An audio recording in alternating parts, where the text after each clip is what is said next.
আসসালামু আলাইকুম। সবাই কেমন আছেন? অবশ্যই ভালো আছেন। আমরাও আল্লাহর রহমতে ভালো আছি। তবে আমাদের বাসার সবাই আমরা ভালো নেই। কারণ আমি এর আগের ভিডিওতে কিন্তু আপনাদেরকে বলেছিলাম আমার বাবা স্ট্রোক করেছে। স্ট্রোক করে প্যারালাইজ হয়ে গেছে। এটার জন্য আমি কিন্তু ইদানিং কোনো ভিডিও শেয়ার করতেছি না আপনাদের সাথে। যেহেতু আমাদের সবার হসপিটালে দৌড়াদৌড়ি করা লাগতেছে বাবাকে নিয়ে। তো আমি আজকে যে ভিডিওটা শেয়ার করতেছি এটা আরও আগের ভিডিও। তো ওই দিন আম্মু, তারপর বাবা, ছোট ভাই, আমার চাচু সবাই মিলে বাবাকে নিয়ে হসপিটালে ছিল। আর যেহেতু রান্নাবাড়া এখন আমাকেই করা লাগে, কারণ আম্মুর তো বাবার পেছনে বাবাকে সময় দেওয়া লাগে। বাবা তো খুবই অসুস্থ, সে একা কোনো চলাফেরা করতে পারে না। তো বাবাকে প্রথম ডাক্তার ওখান থেকে বলছিল আমরা যেন ইসেতে ভর্তি করে দেই, নিউরোসায়েন্সে। তো ওখানে আমরা সিট পাইনি বাবাকে ভর্তি করার জন্য, অনেক চেষ্টা করছি। আর এখন বাবাকে 3 বেলা করে থেরাপি দেওয়া লাগবে। তো এটা তো বাসায় এনে নিয়ে কিছুতেই সম্ভব না, যেহেতু বাবাও অনেক অসুস্থ। তার জন্য বাবাকে আবার সিপিআরে ভর্তি করতে হবে। তো ওখান থেকে 3 বার করে বাবাকে যেন থেরাপিটা দিতে পারে, বাবা যেন একটু ভালো হয়ে যায় তাড়াতাড়ি। তো জানি না বাবা কবে কখন ভালো হবে। আপনারা সবাই আমার বাবার জন্য দোয়া করবেন। আমি কিন্তু আবার বলতেছি, আমার এই ভিডিও কিন্তু আমি এখন কিন্তু আমি কোনো ভিডিওই করি না। এটা আগে ওই দিন রান্নায় ছিলাম, তো সবাই হসপিটালে ব্যস্ত ছিল। ওই দিন আর আমি যাই নাই, আমার শরীরটা ভালো ছিল না। আমার শরীর এখনও ভালো না। তো তখন আমি রান্নাবাড়াগুলো যেহেতু এখন আমাকেই করতে হয়, তারপরও যে ভিডিও করবো ওরকম মন মানসিকতা কোনো কিছুই আমার নেই। আমারও শরীরের অবস্থা খুবই খারাপ। আমার পেটে প্রচুর পরিমাণ পানি চলে আসছে, যেহেতু আমার লিভারে, কিডনিতে সমস্যা। আমি আমার অনেক ভিডিওটা আপনাদেরকে বলি সবসময়, কারণ এর আগে তো অনেক অসুস্থ হয়ে গিয়েছিলাম, তখন তো আমি ভিডিও দিতে পারিনি অনেক দিন। এটা আরও বছরখানেক আগের কথা। তো এর মধ্যে কিছুদিন পরপরই আমার পেটে পানি চলে আসে, পা ফুলে যায়, পায়ে পানি চলে আসে। তো আপনারা সবাই দোয়া করবেন মহান আল্লাহ তাআলা যেন আমার বাবাকে সুস্থ করে দেয়। আমি তো এখন কিছুদিন পরপরই অসুস্থ হয়ে যাই, তার জন্য আর কি বলবো, আমার কথা হয়তো নাই বললাম। কারণ বাবা আমাদের পুরা পরিবারটাকে পরিচালনা করে। বাবাই যদি অসুস্থ হয়ে থাকে, ছোট ভাই তো ছোট, ঠিক আছে, ও কিছু করে। আর এখানে বাবাকে একজনের পর একজন দেখতেই আসে, যেহেতু সবাই চিনে, কেউ না কেউ আসেই। তো বাবার জন্য দেখা যায় আসার সময় প্রচুর ফল টল নিয়ে আসে সবাই। আমি কিন্তু আবার বলতেছি, এই ভিডিওটা কিন্তু আজকের না, এটা বাবা যেদিন স্ট্রোক করে তার পরের দিন বা এর পরে 2 দিন পরে হয়তো বা হবে। আসলে আমার খেয়াল নাই। তো আজকেও আমার আমি যে ওভার ভয়েস দিয়ে ভিডিও আপনাদের সাথে শেয়ার করব, আসলে কি নিয়ে ভিডিও করব, পরে দেখলাম একটু একটু যেহেতু গ্যালারিতে আগের ভিডিও আছে, তাহলে ওটাতে একটু ভয়েস দিয়ে আপনাদের সাথে শেয়ার করি। আমার মনে হইতেছিল ভয়েস দেওয়ার মতো ক্ষমতাটাও নাই, এত খারাপ লাগতেছে, মানে কোনো কিছুই ভালো লাগতেছে না। এখান থেকে নিজেরও শরীরটা ভালো না, আবার আমার আম্মুও অসুস্থ। আম্মু নিজেই স্ট্রোকের রুগী। আম্মু এর আগে 2 বার স্ট্রোক করছে, আর একবার হার্ট অ্যাটাক করছে। তো আম্মুও কিন্তু অনেক অসুস্থ। আসলেই কি বলবো, কে আমরা কাকে এরকমভাবে খেয়াল রাখবো? আসলে সবাইকেই তো সবার দেখা লাগবে। যারা আশেপাশে সবাই তো এসে দেখা যায় চলে যায়।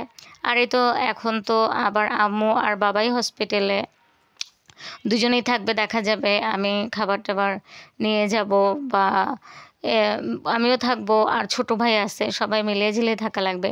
আর সিজামনির যেহেতু ফাইনাল পরীক্ষায়, দেখেন বাসার অবস্থাও কিন্তু খুবই খারাপ। দেখা যায় সিজামনিকেও ঠিক মতো আমি স্কুলে দিতে পারি নাই। তো এই ভিডিওটুকু যেদিন করেছিলাম ওই দিন কিন্তু সিজামনিকে স্কুলে দেই নাই। স্কুলে মনে হয় দিছিলাম আমি 2 দিন দিছিলাম, এর মধ্যে কালকে আর পরশু হয়তো বা হবে, বা আজকে আর কালকে। তো ওই তখনই দেখা যায় একটু ভিডিও করেছিলাম, সিজামনি ঘুমাইছিল, তাকে আমি বলতেছিলাম সে যেন উঠে। আর সিজামনিও ইদানিং যেন একটু কেমন হয়ে গেছে, তারও মনটা খারাপ থাকে, যেহেতু আমি অসুস্থ, তার নানাও অসুস্থ। তো পরে ভাবতেছিলাম কিছুদিন ভিডিও দিবই না। আর আমি তো কারো ভিডিও দেখতে পারি না আসলে। এখন যদি আমি ভিডিও দেই, আমার ভিডিওটা এমন কেউ হয়তো বা দেখবে না। তবে কি বলবো, এই পৃথিবীতে আপনারা যদি খুঁজতে যান, স্বার্থপর বন্ধু অনেক খুঁজে পাবেন, বিনা স্বার্থে বন্ধু কিন্তু আমি মনে করি খুবই কম পাওয়া যাবে। আসলে এই পৃথিবীটা অনেক স্বার্থপর, কথাটা বলা হতো না, বললাম একটা কারণে, সেটাও আপনাদেরকে বলতেছি। আমি ওই দিন ভিডিওটা ছেড়েছি, আমার বাবা স্ট্রোক করে প্যারালাইজ হয়ে গেছে, বাবার শরীর ভালো না, আম্মুর শরীর ভালো না, আমার বাবা হসপিটালে আছে এটা বলে। অথচ দেখেন আমার ভিডিও তো অনেকেই দেখে, যখন আর কি আমি সবার ভিডিও দেখতে দেখেছি, দেখা গেছে তখনও আমার ভিডিওতে এসে অনেকে কমেন্ট করেছে। এই দেখেন রুমের অবস্থাটা একটু দেখেন।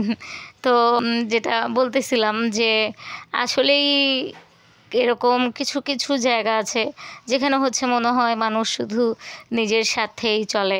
সে যদি কিছু না পায় তখন হয়তো বা সে তার কাছ থেকে কিছু অন্যকে বেগ দিবে না, এরকমই হয়তো বা আর কি কিছু। তো হয়তো বা এটাই হচ্ছে দুনিয়ার নীতি, যে তুমি আমাকে কিছু দেবে তাহলে এটার পরিবর্তে আমি তোমাকে ওটার ব্যাগটা দিয়ে দিবই আর কি। তো বলে আর লাভ নেই। তো যেটা বলতেছিলাম, তো অনেকেই হইতেছে আমাকে কমেন্ট করেছে, বেশিরভাগই ১০০-র মধ্যে ৯৫ ভাগ কমেন্টই আমার এত ভালো লেগেছে, আমি সবার কমেন্ট পড়ে মুগ্ধ হয়ে গেছি। আসলে পৃথিবীতে যারা হচ্ছে বিনা স্বার্থের বন্ধুগুলো পায়, তাদের মতো সৌভাগ্যবান এই পৃথিবীতে আর কিছুই নেই। তো আমি মনে করব হয়তোবা তাদের মধ্যে আমি একজন সৌভাগ্যবান। কারণ যে ৫% আছে, ৯৫%ই হচ্ছে ভালো বন্ধু, ৫% হয়তোবা ওরকম হাতের ৫টা আঙুল তো সমান হয় না। তো কিছু কিছু আপুরা, দিদিভাইরা, বিশেষ করে ইন্ডিয়া থেকে আমার এত আপুরা আমার বাবার জন্য দোয়া করতেছেন, আমাকে এমনভাবে এক একটা কমেন্ট করতেছেন, দিদিভাইরা, আপুরা, আমি কি বলবো, আপনাদের কমেন্ট পড়ে আমি মুগ্ধ হয়ে গেছি। আসলে আমি যে আপনাদের কমেন্টের উত্তর দিব বাবা কেমন আছে বা কী, এটাও কিন্তু আমাদের বাসার মধ্যে এখন নাই। আমি পুরাই দৌড়ের উপরে। আপুরা কি বলবো, এই ওষুধ আনা লাগতেছে, এটা করা লাগতেছে, ওটা করা লাগতেছে, বুঝেনি তো। আমি নিজে এখান দিয়ে অসুস্থ, তার মধ্যে একজন মানুষ প্যারালাইজ হয়ে গেছে স্ট্রোক করে, সেই জায়গায় কী অবস্থা হতে পারে। তারপর তো বাসায় একজনের পর একজন আসতেই আছে, সিজামনিরও কিন্তু খাওয়া দাওয়ার কোনো ঠিক নাই। দেখা গেল এখন কিছু একটা করে দিলাম, এখন কিছু করে দিতে পারি না, মানে ওর নাস্তা করার সময় হয়ে গেছে, ওই টাইমটাও দিতে পারি না, এরপরে দেখা যায় নাস্তা দেই। কি বলবো, কিছুই বলার নেই। তো আমি একটাই শুধু কথা বলবো, মনে আল্লাহ তাআলা যেন আমার বাবাকে সুস্থ করে দেয়, আমার বাবা আবার আগের মতো উঠে দাঁড়াতে পারে। আসলেই অন্যজনের উপরে, সে হোক সন্তান, হোক বউ, শুধু আমার বাবার বেলায় যে সেটা না, আমার বেলায় হোক, আমার মায়ের বেলায় হোক, আমি যার বেলায় হোক, বা আমার তো অনেক বন্ধুবান্ধব, আত্মীয় স্বজন আছে, আমি সবার কথাই বলবো, মহান আল্লাহ তাআলা যেন কাউকে এতটুকু অসুস্থ না দেয়, এতটুকু সুস্থতা রাখে যেন সে নিজের কাজটা, নিজের বাথরুমটা নিজে বাথরুমে গিয়ে করতে পারে, যেন বিছানায় কিছু করা না লাগে, তার যত বড় সঙ্গী হোক। আসলেই অনেকে হয়তো বা অন্য, যদি সে নিজেই অসুস্থ থাকে, বা একটা রুমে বাসার মধ্যে যে সবাই সুস্থ থাকবে সবসময় এটা কোনো কথা না, কিন্তু যে অসুস্থ থাকে তারও কিন্তু খারাপ। আবার যারা করে তারাও ঠিক আছে, করবে, সন্তান করবে, বউ করবে, সব করবে, কিন্তু এই যে যখন চলাফেরা না করতে পারে না, এর থেকে বড় কষ্ট আর কিছু নাই। তো আমি সবসময় মহান আল্লাহ তাআলাকে বলি, আল্লাহ আমি যে পর্যন্ত হাঁটাচলা করতে পারি, নিজে বুঝি, নিজের ইচ্ছায় বাথরুমে যেতে পারি, আল্লাহ তুমি আমাকে এতটুকু সুস্থতা দান করো, বাকি অন্য সব অসুস্থ দিও, সমস্যা নাই, সবই তো তোমার দান, সবই তো তোমার দেওয়া। তো এতটুকু সুস্থ রাখো যে নিজের টুক নিজে বুঝে করতে পারি, এই আর কি। কি বলবো। তো আমার যে আপুরা, দিদিভাইরা এত সুন্দর সুন্দর করে কমেন্ট করেছেন, আপনারা সবাই আমাকে ক্ষমা করে দিবেন, আমি আপনাদের কমেন্টের উত্তর দিতে পারি নাই। কারণ এত পরিমাণ দৌড়াদৌড়ি, এত মানুষের আসা যাওয়া, তারপরে নিজেও শরীর ভালো না। আমি যদি সুস্থ থাকতাম আমি কিন্তু একটু হইলেও ভিডিও করে আপনাদের সাথে শেয়ার করতাম, অসুস্থ বলেই আপনাদের সাথে ভিডিও শেয়ার করতে পারি নাই। তো ইনশাল্লাহ এখন থেকে আমি আবার চেষ্টা করব আগের মতো ভিডিও দেওয়ার জন্য। আর বাবা এখনও সুস্থ হয় নাই, আমার যে দিদিভাইরা, আপুরা আমার বাবার জন্য এত দোয়া করেছেন, এতবার জিজ্ঞেস করেছেন। আমার বাবার আরও কিছুদিন পেটেলে থাকা লাগবে। তো এবার তো আমরা সিপিআরে বাবাকে রাখবো, আর ওখানে হইতেছে 3 বেলা হইতেছে বাবাকে থেরাপিটা দিলে ইনশাল্লাহ বাবা একটু আগে আগে সুস্থ হয়ে যাওয়ার সম্ভাবনা আছে। আপনারা সবাই দোয়া করবেন আমার বাবা যেন আবার নিজের পায়ে নিজে ভর দিয়ে দাঁড়াতে পারে, নিজে হাঁটাচলা করতে পারে, এবং আমার বাবা যেন সুস্থ হয়ে যায়। কারণ অসুস্থ থাকলেই তখন এর থেকে বড় কষ্ট আর কিছু হয় না, যে অন্যজনের ইসেতে করে হাঁটা চলা, এই তো। তো আমিও বাবা একটু সুস্থ হলে আমিও আমার জন্য ডাক্তার দেখাবো, যেহেতু আমার শরীরের অবস্থাটাও বেশি ভালো না। আসলে এই ভয়েস দিতেছি, মনে হইতেছিল মুখ দিয়ে মনে হয় ভয়েস আসে না, কি বলে মানে ভয়েস দিব। ভিডিও কিন্তু আগের করা, ভিডিও আজকে করিনি। আমি কিন্তু ভিডিওর প্রথমেতেই বলেছি, তারপরও হইতেছে মনে হয় না মুখ দিয়ে কথা আসতেছে। তারপর আমার সব আপুদের দিদিভাইদের জন্য যারা এত দোয়া এত কমেন্ট করেছেন, সবাইকে অনেক অনেক ধন্যবাদ। সবাই দোয়া করবেন আমার বাবার জন্য। আমার বাবাটা কিন্তু এখনও সুস্থ হয় নাই, যেন সে সুস্থ হয়ে যায়। আর এর মধ্যে আরেকটা কথা যেটা হচ্ছে, না বললেই নাই, ওই যে বললাম আমি 100 জনের মধ্যে 95 ভাগ বন্ধুই পেয়েছি একদম বিনা স্বার্থে খুবই ভালো বন্ধু। আর যেই 5% আছে তারা হয়েছে, দেখেন আমি ভিডিওটা আপনাদের সাথে শেয়ার করেছি, উপরে কিন্তু আমি অবশ্যই দিয়েছি ক্যাপশনে, আমি তো এটার থাম্বনেলও বানাইনি, ক্যাপশনে দিয়েছি যে আমার বাবা অসুস্থ, স্ট্রোক করে প্যারালাইজ হয়ে গেছে। তারপরে আমার অনেক আপুর ওই ভিডিও কমেন্ট করেছে, মাশাআল্লাহ খুব সুন্দর, ভিডিওটা অনেক ভালো হয়েছে, ভিডিওটা অনেক ভালো লাগলো, বিউটিফুল ভিডিও, নাইস ভিডিও। আসলে আমি বুঝলাম না, আমি তো ওখানে ভিডিওতে বলেছি আমার বাবা অসুস্থ, ওইটার মধ্যে কি এই কমেন্টগুলো সাজে? আসলে অনেকেই আছে, সবাই হচ্ছে ভিডিও দেখে না, না দেখেই হচ্ছে কমেন্ট করে, এটাই হচ্ছে তার সবথেকে বড় প্রমাণ। কারণ আমি যদি আজকে ভিডিওতে বলতাম যে কেউ মারা গেছে, আমার মনে হয় তারাও এই কমেন্টগুলো করতো। তো আসলেই যারা এরকম, তাদের কথা না বললেই নাই। তো আমার যে আপুরা এরকম কাজ করেছেন, তাদেরকে বলে কী লাভ? আপনারা হয়তোবা ভিডিওটাই দেখবেন না।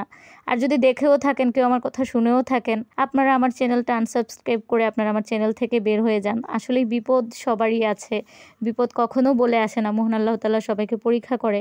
এই তো ইনশাল্লাহ আমি আজকের থেকে আবার আগের মতো আমার সব আপুদের ভিডিও দেখব, আবার আমি নিজেও ভিডিও ছাড়ার চেষ্টা করব। কারণ চ্যানেলটাও হচ্ছে একদম কমে যাইতেছে, ভিউ কমে যাইতেছে, রিচ কমেছে। তো এটার জন্য আমি ইনশাল্লাহ আজকের থেকে আবার দিব। আমার যে আপুরা সবাই আমাকে সাপোর্ট করেছেন, আমার পাশে ছিলেন, সবাইকে অনেক অনেক ধন্যবাদ। সবাই আমার বাবার জন্য দোয়া করবেন, মহান আল্লাহ তাআলা যেন আমার বাবাকে দ্রুত সুস্থ করে দেয়। তো আমার আজকের ভিডিওটা এতটুকুই ছিল, সেই পর্যন্ত সবাই ভালো থাকুন, সুস্থ থাকুন, আল্লাহ হাফেজ।